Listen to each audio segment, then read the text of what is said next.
To understand why we introduced the concept of a health world, I need to tell you a story. We faced the ravages of HIV and AIDS in southern Africa. Some of our universities, partnering with Emory University in Atlanta, were tasked by the World Health Organization to do some research in southern Africa on religion and health.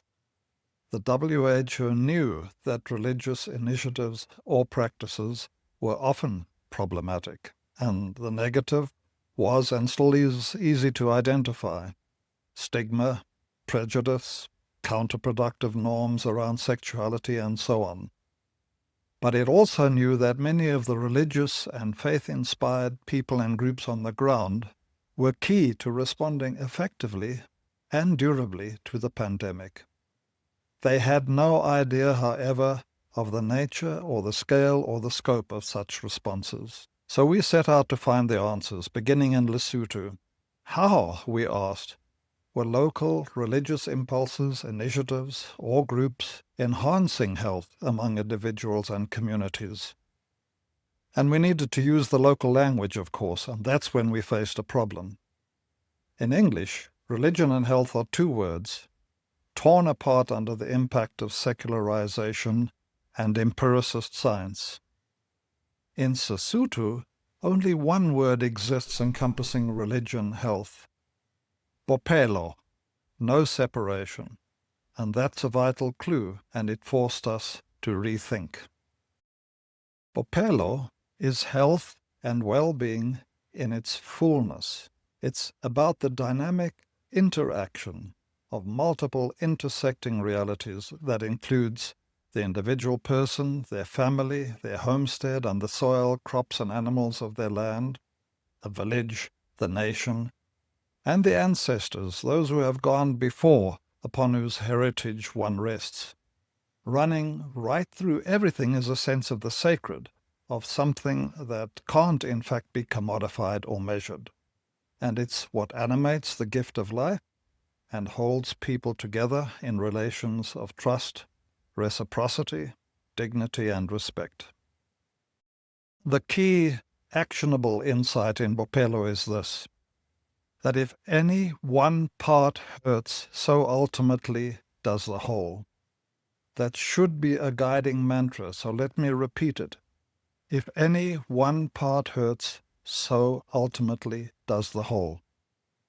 Health understood in this way is constituted by a complex web of relationships that are social and natural, spiritual and relational. And it can't be reduced to that of the individual person, let alone their biological or material condition. Is this just a particular African perspective? No. It's not hard, in fact, to trace something similar across cultures and traditions. It's present in the ancient Greek understanding of oikos, the household, from which we derive our words economy and ecology.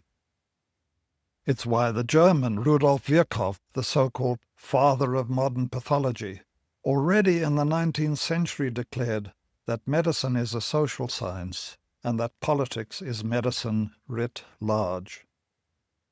And it's what led the WHO some years ago to emphasize the social determinants of health.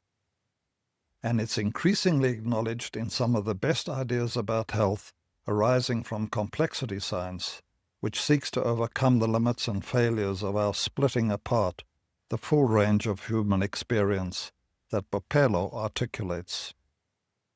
The notion of health world helps us see this. It's a valuable conceptual tool. It reminds us to be attentive to the complex whole of human well-being.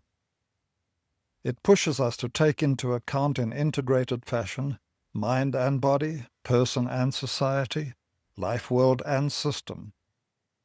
It embraces the empirical complexity of health beliefs and behaviors in individuals and communities, while still going way beyond the individual person or patient or client, or whatever one may call them. Its endpoint, its telos, is comprehensive well-being. And exactly there, religion and health world share much in common. The goal of comprehensive well-being is deeply rooted in religious discourses, rituals, and prescriptions, and in a goal of harmony in the face of disharmony, or of fulfillment in the face of privation. This is what we have to work with, and it's not trivial. When we fail to recognize the intimate connection with each other of all these spheres of our life, by omission or commission, we repeat harms.